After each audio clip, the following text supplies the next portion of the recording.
And we're back with another episode of the Lakers Fast Break Podcast. It's Gerald Glassford again with some more awesome team previews for you. It's Gerald Glassford. Thanks again for joining us. Of course, go ahead and make sure you like and subscribe. If you're new to the channel, please go ahead and just do what you can to go ahead and help by following, subscribing on social media or also as well on YouTube. Leave a comment below on what you think the Cleveland Cavaliers or the Lakers will be doing this season.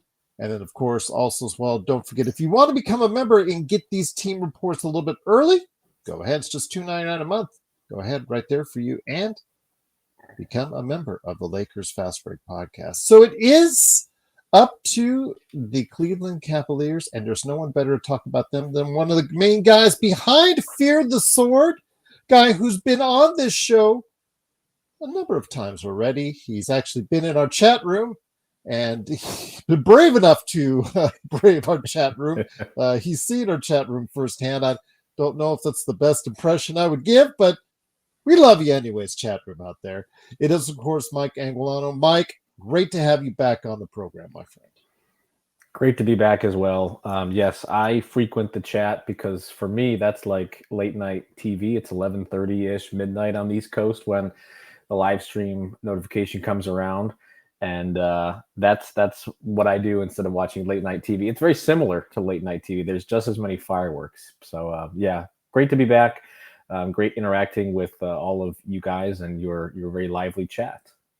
Absolutely, especially with Joe Soro hanging around saying his Joe Soro-isms. Indeed, yes, he does get the crowd spirited, to say the least. But in essence, we're here talking NBA and, of course, the Cleveland Cavaliers, the Eastern Conference. I've been recording a few of these, and I did not say it in my team previews out of respect to Eastern Conference prognosticators. But when they start saying Eastern Conference, that tells you something right there. But in this Eastern Conference, there are two teams that many people thinking are standing out, with one above many expectations as far as it's concerned. The expectations are very high in Cleveland, probably in quite some time in non-LeBron terms. If you include LeBron, obviously, the last decade and previously the times that he was there in Cleveland, obviously, the expectations were always high. But this is the first time since the Brad Daugherty, Mark Price, Larry Nance, ironic Larry Nance, Cleveland Cavaliers, which without LeBron, that I've really sensed that people are expecting this team to go really far. Your thoughts, my friend, initially on this, as far as how this makeup of this team is looking to you heading into the season? Yeah, you're probably right in that assessment that Nance and Mark Price, that era of Cavaliers basketball, that was probably the last time that the Cavs were in the position they are in now as a front of the Eastern Conference type of runner. And even that was short-lived because Michael Jordan was right on their heels. So that may have been a season or two before he squished all of those hopes and dreams. So the Cavs are in some uncharted territory for the most part. They are a different team than they were last year. Obviously, last year they were 64-18, very, very good. Forced the NBA at large to sort of pay attention to them. Now they're coming in with more expectation of, okay, we know you're good in the regular season. Now you need to win playoff games, and you need to win playoff series, rather, not even just playoff games. You need to get into the Eastern Conference Finals, NBA Finals. That's what they're shooting for. Their ceiling is they can win it all. I truly feel that they can. I'm of the belief that you have to get through some bad times to get to the good. They've gone through 2 straight years of bad times. I think their expectations for winning the East are sound. Most of the betting sites have them as the favorites to win the East. I think that is accurate. That's an accurate assessment. They're a different team than they were last year, and I'm sure we'll get into some of those moves that they've made. But I think the core 4 that they have, Donovan Mitchell, Darius Garland, Evan Mobley, Jared Allen, you can change the fringes as much as you want, but it's going to come down to their season's going to come down to how well do those 4 players play, and that's really going to be the long and short of it. When we started off this 4, when Donovan Mitchell was traded from Utah, came to Cleveland, and you had this quartet per se start. It didn't seem to jive well at first. And there was always talk about how, especially the backcourt of Mitchell and Garland, at what point they were going to be broken up. But over the course of time, especially last year, we saw them progress together as a duo. We saw them progress together as a quartet. You saw them dominate during the regular season. And even if it goes back for the 62, 60 wins, 58 wins, I don't see that as a step back for this team because, like you said, it's all about the playoffs now. They know what they can do during the regular season. It's all about the playoffs for them. But their season has started off, or will start off, whenever this drops before the season. It will start off on a little bit of a concerning note for you because Darius Garland and also Max Strus have both had foot surgeries of different types, with Max Strus being the little bit more serious with the Jones fracture. Tell us, with those 2, I guess, injuries per se already starting off your season, does that bring a little bit of concern in regards to your guard slash, I guess, the wing area per se? It sure does. Yeah, I'm anytime you're not with an all-star like Darius Garland to start the year, there should be some concern. There would be more concern if Donovan Mitchell was in that position. We've seen Mitchell carry an injured Cavaliers team before under JB Bickerstaff when Garland had a broken jaw and Evan Mobley had knee surgery. So we've seen him do this before. But I think compared to last year under Kenny Atkinson, they didn't need they didn't need Donovan Mitchell to do a whole lot early on. His minutes were at a career low. His minutes per game were at a career low. His efficiency was very good. They were kind of coasting. They didn't really need Mitchell to play super hard. They're going to need that to start off the year. You're not going to have Garland in the backcourt, spacing the floor. You're not going to have Max Strus playing hard and stretching the floor a little bit. I would imagine DeAndre Hunter slides right into the 3, and that's how they're going to play that. Not as sure on who they're going to play at the 2. Could be Sam Merrill, who Kenny Atkinson likes a lot. Could be some Lonzo Ball. If they need to get a little bit bigger and play stronger defensively. And then they have Craig Porter Jr. to play the backup point guard role. But they're going to have to manage this. They are going to have to manage Mitchell's workload because they are dangerously close to needing him to carry the load in a very dangerous way again early on. They might not have Max Strus until the trade deadline. Darius Garland's toe injury was a secret toe injury because it happened in Game 4 against the Miami Heat. We thought, he's just going to come back in Game 1 of the semifinals. No big deal. Didn't come back. Finally, they rushed him back. He's obviously at least a step and a half, 2 steps behind Tyrese Halliburton. Comes out. He has a much more serious toe injury that requires months and months and months of ramp up. And even though he will be, I guess, eligible for basketball activities in the early part of October, there's no guarantee he's going to be ready to hop on an NBA court in the regular season and play at his full speed. So let's assume he's going to miss at least the first 3 or so weeks. They're going to have to be very mindful of Donovan Mitchell's workload. I think they're well equipped to do that with Evan Mobley taking on more of the scoring and obviously Mitchell doing what he does, but it's going to be a very important management period for the Cavs, who were very lucky last year to not need Mitchell to carry so much of the offense, but they might need a little more on some of these nights. Absolutely. Max Strus providing a lot of the good shooting that you had on your team, but don't discount Darius Garland. Obviously, people see him as a playmaker, but one of his best attributes under the radar is his catch and shoot 3 ability, which again, I was hoping to see develop more and more as time goes on, and we'll see if that can continue to develop once he gets back out on the court, and we'll see. But again, Cleveland is talented enough initially on to overcome both those injuries in an Eastern Conference that is not posing as quite the challenge, I think, as previous years. And I'm trying to be as nice and careful as I can about it, quite frankly. But the depth of Cleveland gets hurt on that. But I think overall, again, you still trot out there clearly, I think, the best team in the Eastern Conference. And I think, again, even if the number of wins goes down, I don't put that as a panic sign.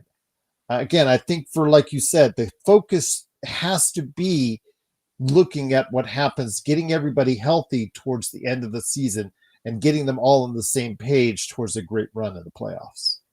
Yeah, that's what it comes down to. They've mastered the regular season the last couple seasons, last 3 years really. They've mastered the regular season. Under JB Bickerstaff, they were very good in the regular season. This past year with Kenny Atkinson, he was coach of the year. They were very good in the regular season. It comes down to how well you play in the playoffs, and that's why guys like Max Strus are more important when it comes to February, March, April, May. Those are your veteran voices. Your Tristan Thompsons come out and they become a lot more vocal. Your Donovan Mitchell obviously having to be the tip of the spear. So yeah, this is a management situation. They're going to be without, 2 key guys, but you rather have this now than crop up in February or April or March or whenever. So hopefully they're getting the injury bug out of the way early. Absolutely. And let's hope that is the case for you guys. Once again, it is Mike Anguilano. Please go ahead and check out what he does each and every time out at fearthesword.com. He is absolutely doing a great job covering the NBA as only he can. Again, with a focus on the Cleveland Cavaliers. And like I said, the expectations are really high in Cleveland. There's only about 2 or 3 other teams, I think, in the Eastern Conference that can have these kind of expectations. And in the West, 2 or 3 teams that should be having those expectations as well. As like their pathway is the finals. It's the finals or bust for them. With New York Knicks, I see that's the same thing. I don't know if you can go that far stretch with Orlando or Atlanta or some of these teams that you could say with if everything breaks right, could happen to them. But with Cleveland, again, in this Eastern Conference, how important is it for them to make sure that they stay focused on what's apparent to them going forward? Because again, you have that quartet. It's had its highs and its lows being together. By the end of the season, we've seen them mesh once already. Do you think it will happen again? And those guys all meshing as a unit and playing at the level that they need to in order to go on a nice playoff run? I do see them being able to do that. And like you said earlier, there have been a lot of calls to break up the core 4. Trade Darius Garland to Victor Wembanyama in San Antonio. Trade Jared Allen to, I don't know, New Orleans or whatever. But they've taken a very Boston Celtics approach to their core. Remember, there were people telling the Boston Celtics in the ether of social media that you have to break up Jason Tatum and Jaylen Brown. You have to break up the core. You have to get rid of Marcus Smart, which they did. But you have to break up Tatum and Brown. They're too expensive. They overlap, yada, yada, yada, whatever. The Celtics essentially said, no, we're not going to break up our 2 best players on the team. And eventually they won a championship. They went through losing in the playoffs quite a bit, similar to the Cavaliers. Remember, the Celtics lost to the Miami Heat, the play-in Miami Heat, to get to the NBA Finals and face Denver. Now, I think the Cavs are taking a very similar path where they're going to let these young guys figure it out. Darius Garland's still very young. Donovan Mitchell's still relatively young. Evan Mobley, obviously, we don't think has hit his ceiling yet. He has another gear offensively. Already won Defensive Player of the Year. Jared Allen, deceptively young. So the sky is still the limit for this team. And if you break up that roster, you run the risk of thinking, what could have been. And continuity is very important. The NBA has a short-term memory with a lot of teams. A lot of teams seem to flip the table quite often. Look at the Phoenix Suns, for example, that flipped the table constantly, and now look where they're at. I think it's worth a lot to keep a team together, even if they don't succeed in the way you expect them to build that continuity, build that camaraderie. And the Cavs have a very good locker room. I've covered the team and been in the locker room a few times. It's a good group of guys led by a coach that they all really believe in. And I think that's what matters the most. And that's what's going to matter the most come playoff time too. once again, it is Mike Anguilano. Please go ahead and take care of what he, or at least just check out what he has to say, and as far as what he has there written for you, as far as fearthesword.com, just absolutely great work there. Please go ahead and follow him there. Go ahead and make sure you follow him on social media. And at the end, I'll make sure he gets all his cheap plugs in and all the great things that he's doing out there covering the NBA. Evan Mobley, I think, is a key for you guys once again. You talked about how he stepped up, won a Defensive Player of the Year award as a guy who we're not sure. Well, right now he's still young enough that forward is his primary position, but going forward, it kind of like the Anthony Davis scenario. Like, okay, you're 6'11", 270. So you want to keep on calling yourself a power forward, go right ahead. I mean, the Lakers were able to, in their championship year, put a couple of centers around him, and Dallas is doing that now. But you keep calling yourself a power forward. And I'm sure Mobley sees himself as that now. But we know what Mitchell could do as a playoff performer, as one of the premier scorers in the league, as someone who actually on many occasions has stepped it up in the playoffs. But Evan Mobley is the guy that I'm looking at that is going to be key. Like you said, if this is a true NBA Finals team, I'm not at all concerned about Mitchell. Mitchell has proven himself time and time again. It's Mobley that I'm looking at. Will Mobley, either during the season or in the playoffs, take that next step from a all-star to someone that is being transformed into a superstar level player? Well, that's really the big question, isn't it? And there is a dog barking. So if you can hear the dog, I do apologize to all your listeners. I swear she's very nice. But Evan Mobley is really the X factor. He was the X factor last year, and he sort of went under Kenny Atkinson's wing. And Atkinson is a big whisperer. He's the one that got Al Horford to start shooting threes. He's the one that got Brook Lopez to start shooting threes over in Brooklyn. So he's sort of taken Mobley under his wing as a big man shooting whisperer. And I think you're going to continue to see volume from Evan Mobley in terms of shooting from deep. It already increased a little bit last year. He shot a lot better than he did the last couple of seasons prior to that under JB Bickerstaff, who sort of planted him at the elbow and wanted him to do some playmaking. Didn't really let him do as much shooting. And you can't build shooting capacity or capability without volume. It's so important. So when he's only taking 1 or 2 threes per game, and then it goes down to even less under JB Bickerstaff, and it increases under Kenny Atkinson, you build confidence. He showed a lot more confidence shooting from the top of the key. He showed a lot more confidence shooting from the corner. You're going to have more capable shooters around him.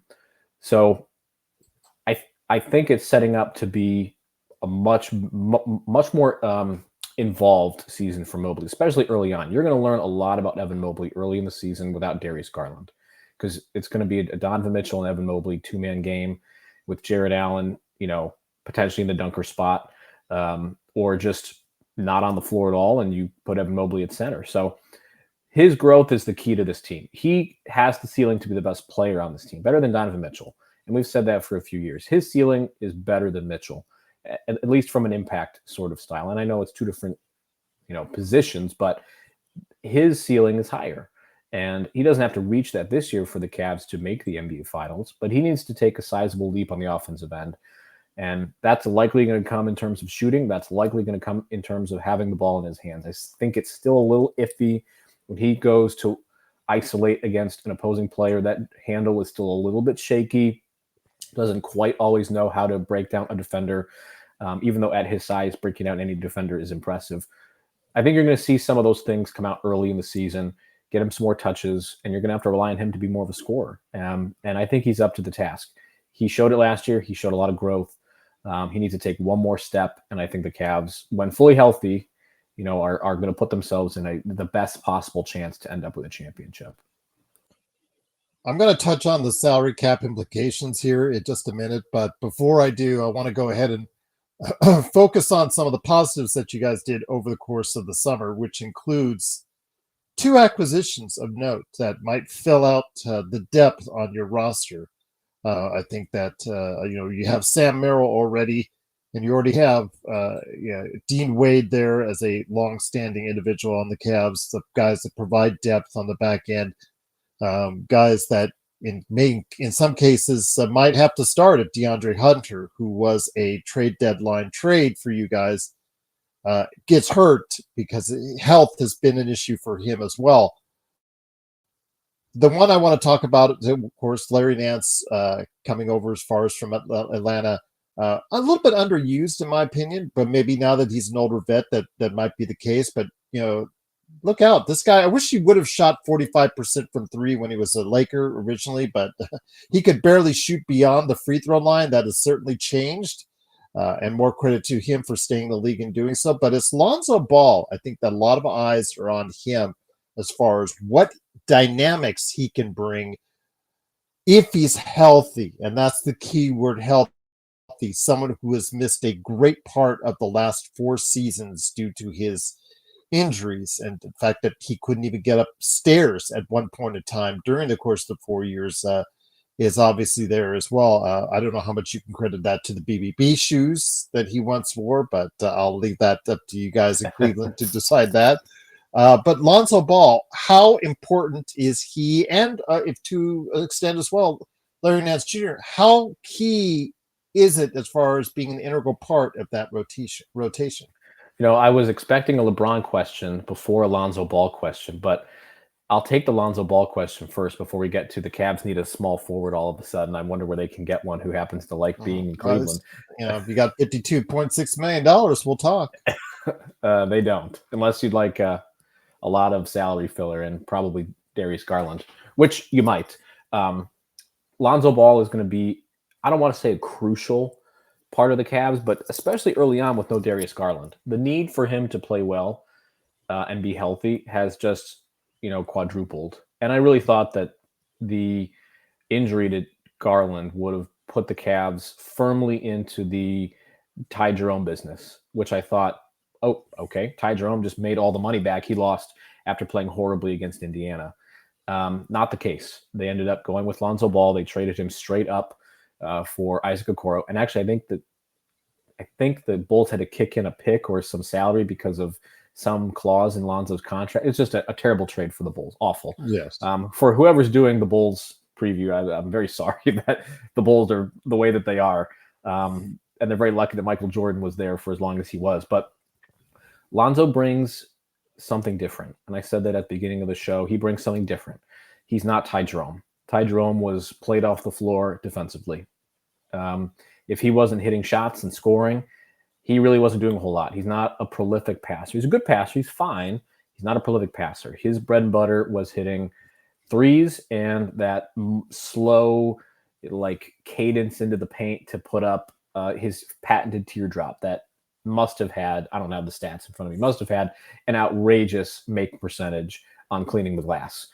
He was very good. He's never done that before. He was a 6 Man of the Year candidate. He got his money in Memphis, and that's good for him. Lonzo Ball brings something different. Lonzo is not the shooter that Ty Jerome probably was last year, and he's not going to be that, but he can shoot.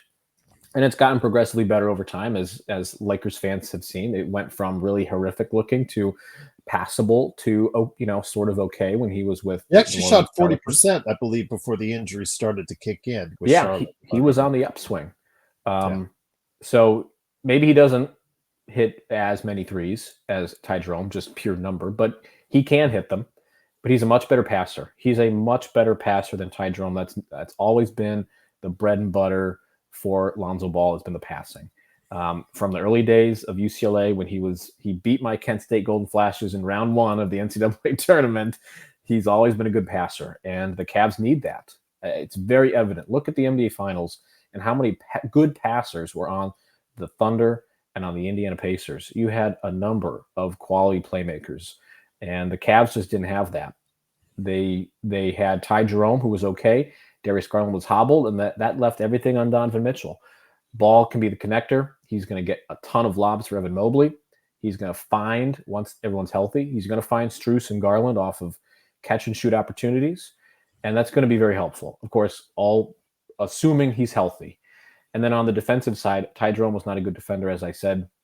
Lonzo Ball can man up 1 through 3, and against smaller lineups, maybe even really annoy a power forward. He's got much better size. Again, another thing he's always been very good at was playing defense. And the Cavs get better by getting different. They get a better passer, they get a better defender. They lose out a little bit on the offensive side of the ball, but I think it's a worthy trade-off. Playmaking is spacing. Like I said, we watched 2 teams in the finals with very good playmakers all over the floor. It matters. And the Cavs were lacking in that regard last year, and they've pretty much solved it. Same thing kind of goes for Larry Nance. He's more of the nepotism addition for the Cavs. The Cavs have loved Larry Nance. His brother plays for the Cleveland Charge, Pete Nance. His father is around quite a bit. Pete Nance was actually a model for the team shop as well. I mean, they love the Nances. So Yes, Larry Nance coming in was almost too perfect. He's happy to be here. And he's a connector as well. He's an okay passer. He could do a little bit of shooting. He's tough. He is injury prone, but he's tough. He can rebound the basketball.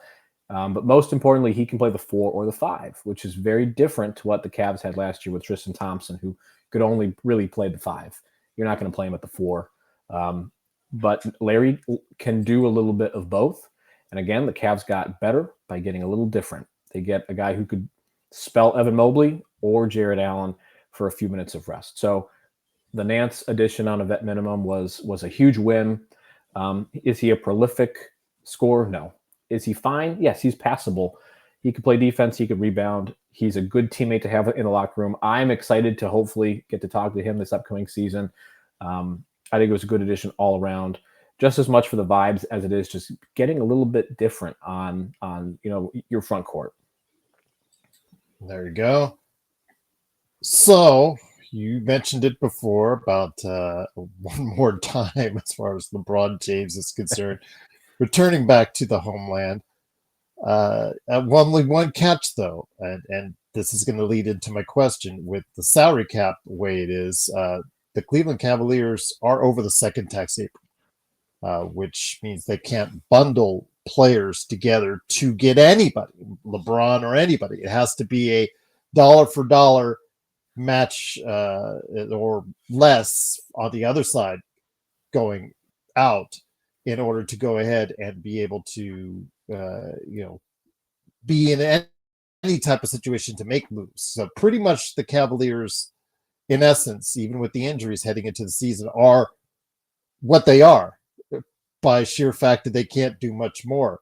How restricting is it? How much of a gamble is it? Because when you go over the second tax apron, like we talk about with the failure of the Phoenix Suns, but the success of the Boston Celtics, when both went over the second tax apron, they went all in and they got it done. But Phoenix, you saw they went all in and didn't come close to getting it done. So with Cleveland now in that second tax apron, Golden State, I don't know if they were in the second tax apron or how far in the apron. I think they were a huge before that. Yeah, they were super mega taxpayer when they won their championship as well. So they're all going all in. The Cleveland Cavaliers is going all in. How important is it now to make that statement, to make sure that time is now for Cleveland, because financially they can't do much else? Yeah, they're pretty much the team that you're going to see. And I only joked about the LeBron thing. He would have to come here. I know. He would have to come here if he would only come here if he would agree to a buyout, which isn't going to happen. He wants his money, and the pathway for him coming to Cleveland is really next year. He leaves the Lakers, he signs with the Cavaliers. The Cavs have a little bit more financial wiggle room. But again, this is the year where the East is, bad. You're going to get Jason Tatum back next year. You're going to get Tyrese Halliburton back next year. The Pistons are going to get better. The Magic are going to get better. This is the year. It just isn't going to work out that way. The time is now, but I think the Cavs have done enough to sort of preserve themselves by some margin moves. They saved some money by having Isaac Okoro traded. I got you back. I'm back.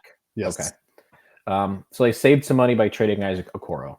Lonzo Ball is a partially guaranteed contract next year. If he tears his ACL for the upteenth time, game 1 of the season, the Cavs are probably in trouble, but they can just cut him, and they're going to end up saving like $14 million for next year.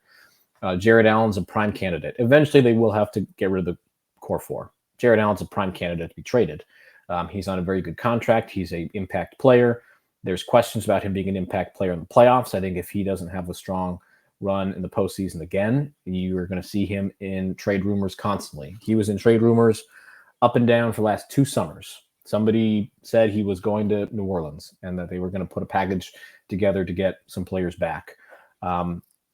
You're going to see his name next offseason, potentially no matter what, because the Cavs are about to get more expensive. Mobley's extension kicks in. Garland's extension is already in place. Donovan Mitchell's going to want to get paid soon as well. He's going to be up for an extension. Max Strus will come off the books soon. They've done enough that I think keeps their powder relatively dry in terms of the salary cap, but that doesn't mean that they can't be hitting the gas this upcoming season. I think you saw that a little bit with DeAndre Hunter. That was an aggressive move. He's an expensive player, but they had a need for small forward, and they went and did it. They traded 2 guys that were really well liked in the locker room, Karis LeVert and George Niang, and that I don't think had any impact on the locker room, but the Cavs took a risk. They got a better player in DeAndre Hunter, who was very good for them. They understand the moment, but I think they also understand the front office being that they understand that, they can't be a Boston Celtics and rely on the money to come back in. They're a small market team. The Phoenix Suns they pulled all the wrong levers at the exact wrong time. And you have ownership that I don't know is really going to learn from that mistake either. The Cavs are smarter about it. Kobe Altman, I think, is the only general manager to receive a contract extension under Dan Gilbert. David Griffin didn't even get one. And David Griffin won a championship. Kobe Altman got an extension. They trust the front office. They've been very smart with drafting. Tyrese Proctor was very good in summer league. Jalen Tyson looks like a quality player and will probably be asked to absorb Isaac Okoro minutes. And Craig Porter Jr. has been a very good backup point guard for them. But again, those are small moves. But when you're operating in the way that the Cavs are operating with the salary cap, all those small moves add up to something really important. So I do trust them. The moment is now. If they don't get out of the second round this year, I don't know if they ever will. This is the time to do it, with the East being as weak as it is. And I do think the front office understands that if they need to make a move, they can make it, and they have some wiggle room on the back end if things do go south, and they can pivot maybe this year, but definitely for next year. So if that's the case, let's say everything goes right. Well, not everything goes right because obviously got 2 guys injured, but let's say Garland comes back first month or so, first 4 to 6 weeks coming back from that injury. Plenty of time for him to get back into shape and the thick of things before the playoffs. And, of course, Max Strus comes back in January, per se. That still gives him 3 months of play before the playoffs start. That Jones fracture, though, is really concerning to me. But with that said, let's say everything from now on goes right for the Cavs. How far do you see them going this season? This is a championship team to me. Everything goes right. This is a championship team. We thought they were a championship team last year. They beat Indiana several times over the regular season. They smashed the Knicks several times. I watched them win by 30. And then I believe on TNT, they beat them by 55 or something. This was the team that we all thought was going to the finals, at least the conference finals. I think that has to be the expectation again. If everything goes right, they're a championship team. They stack up well just about against everybody. They have 2 very good interior defenders. They have 2 very good playmaking guards. They have the coach of the year. They have quality ancillary players. Assuming Lonzo Ball stays healthy, they have a very good, quarterback for that second unit. They're very deep, and they are trusted by Kenny Atkinson. I can't stress that enough. Talking with him in some of our pregame stuff, he trusts every player on that team no matter what. He trusted Javonte Green to come in and soak up some minutes. He trusted DeAndre Hunter to assimilate right into the Cavs system, and he became a slightly better rebounder because that's what the Cavs needed. And they have just full trust. Dean Wade, very well trusted. Sam Merrill got a contract extension. Some Cavs fans saw that as we picked Sam Merrill over 6th man of the year candidate Ty Jerome. And that's not necessarily the case. The case was that they trust Sam Merrill a lot to continue growing, to be a two-way defender, and also to be just a sniper. And he wasn't as good of a shooter last year, but he still was impactful in many different ways, and the Cavs love that. So they trust each other in a way that is reminiscent of a deep playoff team. I think that they were impacted greatly by losing to Indiana in the way that they did, the huge blowout, the 60-point loss. They were down by a ton. Even through all that, I think that they are a tightly knit group, wound together by a very good coach who believes in all them, and a very selfless superstar player in Donovan Mitchell. It sets it very nicely. If everything goes right, they win a championship. And I firmly believe that they're in the position they're in for a reason. They're the odds-on favorite to win the East for a reason. That's not an accident. Once again, it's Mike Anguilano. Please go ahead and check out what he has to say at fearthesword.com. Before we hand it out, when I do these team previews, I always love to get the perspective of people who are not Lakers fans, or maybe just like to jump on our chat just to troll us Lakers fans, which again, I get, as you know, I get a lot on the channel. Where do you see the Lakers? Obviously, Luka Doncic is the center of attention. Obviously, LeBron, like you said, maybe designing his closing year or years per se. Maybe more than just a one-day contract with Cleveland in the near future. Maybe a little bit longer. We'll see. But how do you see the Lakers faring this season with, again, this Luka LeBron pairing going into the season one more time? It's the running mate. It's the best running mate that LeBron's ever had. And I think we've said that at almost every stop with Miami, with Dwayne Wade. Then he gets Kyrie Irving at the height of his power. Now he gets Luka Doncic. And he had Anthony Davis, by the way, too. Every year he gets a guy who's better than the last to be his running mate. And I think LeBron's now Luka's running mate. I mean, it's a neck and neck battle, but Doncic is, obviously better. He's an MVP candidate and in his prime. I am a little worried about DeAndre Ayton. I don't know how Joe Soro feels about DeAndre Ayton. That feels like a player that he would hate to watch because he would lumber up the floor. He doesn't look super motivated. He got his second contract, which he's on the record as saying that was his goal, was to get a second contract, not to win a championship. It was to get his second contract. Portland would rather pay him to not play on the team and play Donovan Clingan and their new draft pick, who I can't pronounce his name. They'd rather play those two guys. Hansen. Yes. They'd rather play those two guys over DeAndre Ayton. I am worried about DeAndre Ayton. I am worried about Jackson Hayes. I'm not totally sold that they've solved center.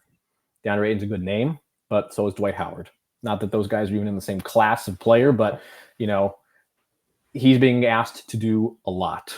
So I do worry about that. I worry about LeBron's age.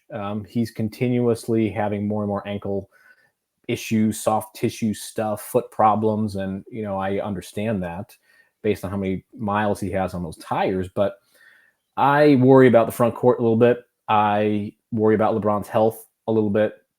But at the end of the day, you have Doncic and LeBron James. If you are going to battle with anybody, I would take two of those. I mean, I would take those two just about against anybody, especially in a very tough West.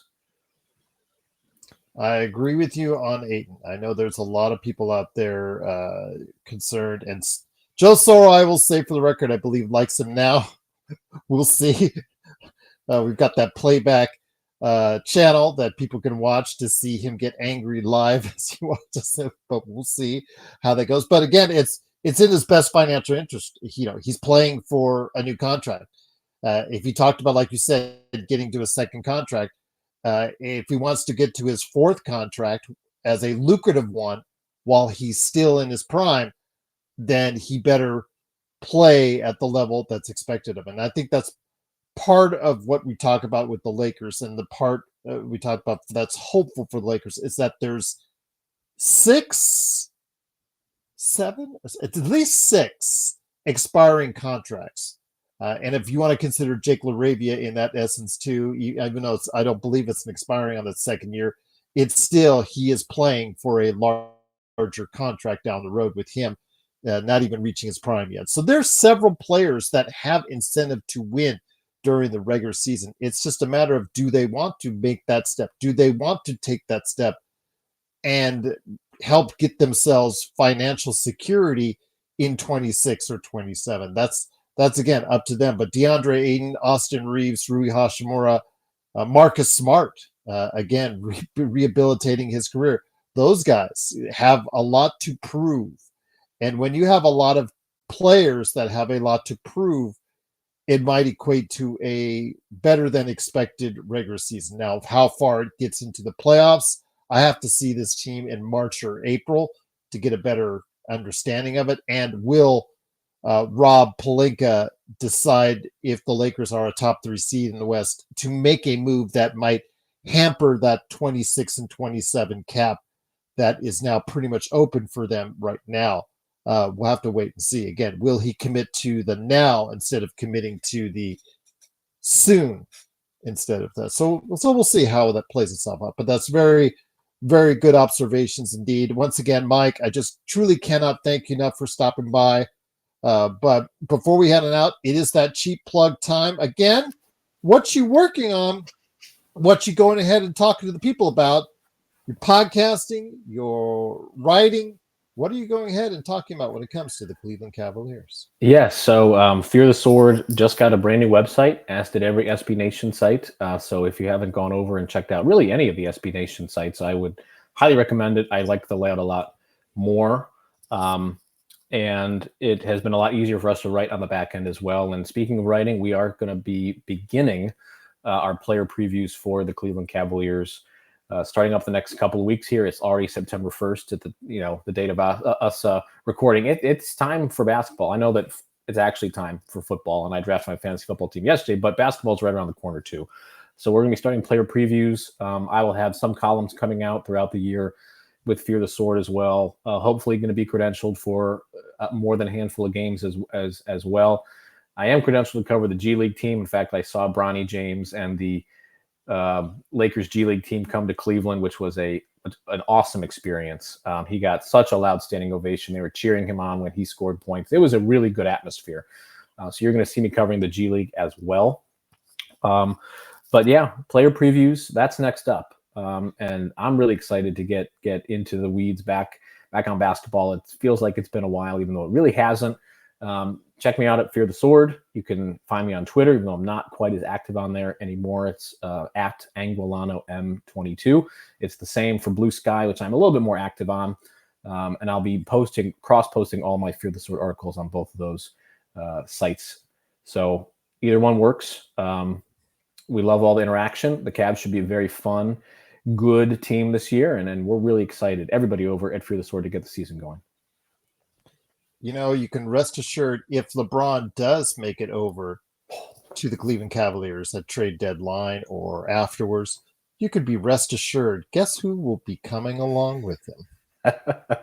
Yeah, you can. Yes, definitely. They have a new head coach. They need a guard. Yes, I think that suddenly the Cleveland Charge will have a very quiet trade being made with the South Bay Lakers. Yes. Well, again, he's got a 3-year plus a team option for the big guys. So right, yes, if LeBron gets traded, let's say at the trade deadline, somehow Cleveland's able to work magic there, or if he gets bought out, or if the plan is for him to get bought out and he wants to go back to Cleveland, let's just say that happens. I think magically before the trade deadline, a Bronny James $2 million trade, because I believe that's roughly what his contract was worth on a yearly basis, I think even Cleveland could still work out something there. Yeah, I think they could figure out a way to make that happen. Yeah. Enjoy. That's all I'll say. Enjoy indeed. Hey, this circus has been here 2 times before. What's a third time? Bring it on. Exactly. Third time is a charm. You know what they say. Yes. Mike, before you head on out, any last thoughts on the Cleveland Cavaliers? I think we've covered everything. They should be a very fun team. They got a lot of nationally televised games. I think they're an easy team to root for too. They're not Boston, which, great for Lakers fans. They're not Boston. Even though you do have Marcus Smart, which it was very fun to see Celtics fans melt down over Marcus Smart being in a Lakers jersey. But the Cavs are a very easy team to root for. They're not the Knicks either. That's also quite helpful. So they should be very good. They should be very fun. They're a little banged up to start the year. I don't know if that is going to matter tremendously in a very weak Eastern Conference, but they should be very enjoyable. They should be fun to watch, and they should be making a deep run in the playoffs, fingers crossed. There you go. Indeed. Absolutely. One of the favorites, if not the favorite in the Eastern Conference, the Cleveland Cavaliers. You can follow them on a daily basis at fearthesword.com. Make sure you check out Mike's podcast, all his appearances, whether it's on this show or on his show or on his site or the site that he works with SB Nation, Fear the Sword. Go ahead and make sure you catch him today on all those outlets. Please follow him as well on Twitter and BlueSky as well.